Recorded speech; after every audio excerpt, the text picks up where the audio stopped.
اور پھر یار لوگ کچھ کہتے ہیں بھائی اللہ کے رسول کو ایک دن میں یاد کرنا اس میں کیا قباحت ہے؟ ہم کہتے ہیں اللہ کے رسول کو ہم بھولے کب ہے؟ بتاؤ وہ کون سا وقت ہے جو ہم اللہ کے رسول کو بھولے ہیں؟ ایک شاعر کے زبردست دو شعر آپ لوگوں کے سامنے ہدیہ کر کے پیش کرتا ہوں. شاعر کہتے ہیں أَلَمْ تَرَ أَنَّ اللَّهَ خَلَّدَ ذِكْرَ إِذْ قَالَ فِي الْخَمْسِ الْمُؤَذِّنُ أَشْهَدُ وَشَقَّ لَهُ مِنْ اسْمِهِ لِيُجَلَّ فَرَبُّ الْعَرْشِ مَحْمُودٌ وَهَذَا مُحَمَّدٌ أَحْمَدُ. کہتا ہے دیکھتے نہیں کہ اللہ نے اپنے نبی کے ذکر کو کیسے ہمیشگی عطا فرمائی. جب 5 وقت مؤذن کہتا ہے اشہدو ان محمد رسول اللہ، اور پھر کہتا ہے وَشَقَّ لَهُ مِنْ اسْمِهِ لِيُجَلَّ، اپنے نام کے حروف سے اللہ رب العالمین نے محمد رسول اللہ صلی اللہ علیہ وسلم کا نام بنایا. فَرَبُّ الْعَرْشِ محمود، وہ محمود ہے، اس کے حمد کیے جاتے ہیں. وَهَذَا مُحَمَّدٌ أَحْمَدُ، یہ محمد ہے.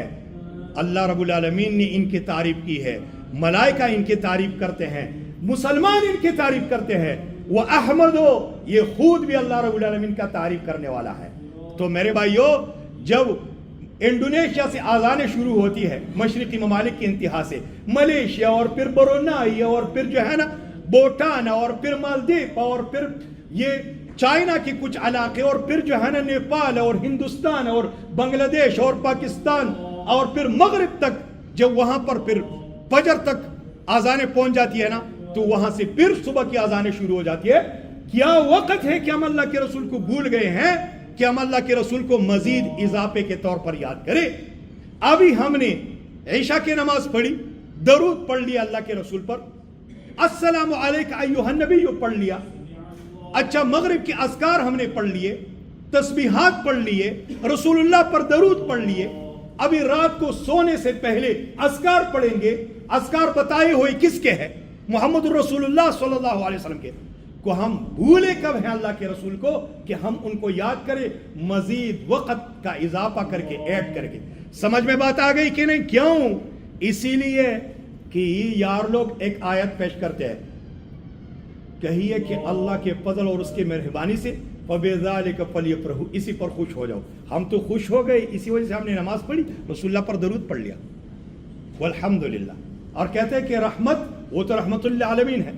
تو رحمت للعالمین تو ان کے لیے جن کا سونا، جاگنا، اٹھنا، بیٹھنا، چلنا پھرنا، عقیدے سے لے کر اعمال تک، سفر، حضر، ہر وقت کی دعائیں اللہ کے رسول سے لی گئی ہو، وہ رسول اللہ کو رحمت للعالمین مانتے ہیں.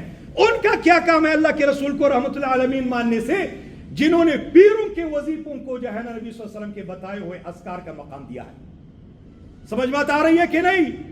حقیقی محبت کو جان لو، یہ عبادت ہے.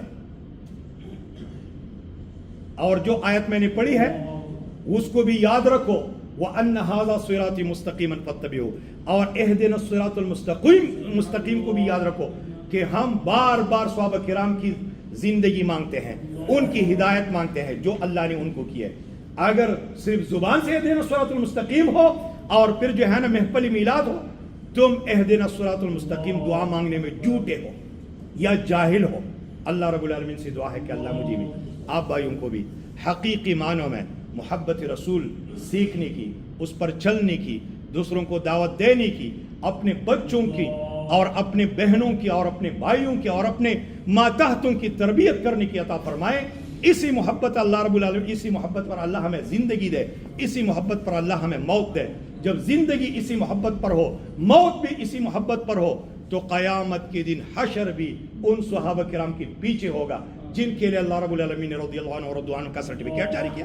اور آخر کار محمد رسول اللہ صلی اللہ علیہ وسلم کے ہاتھ مبارک سے ہم حوض کوثر کا جام بھی نوش فرمائیں گے. اور پھر میرے بھائیوں، یہ محبت ایسی نہیں ہوگی کہ قیامت کا دن تو 50,000 سال تک بعد ختم ہو گئی.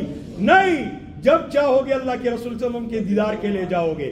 اس عنوان پر انشاءاللہ تعالی میں آنے والی جمعرات کو بات کروں گا. وصلی اللہ وسلم وبارک علی نبینا محمد وعلی آلہ وصحبہ اجمعین. والسلام علیکم.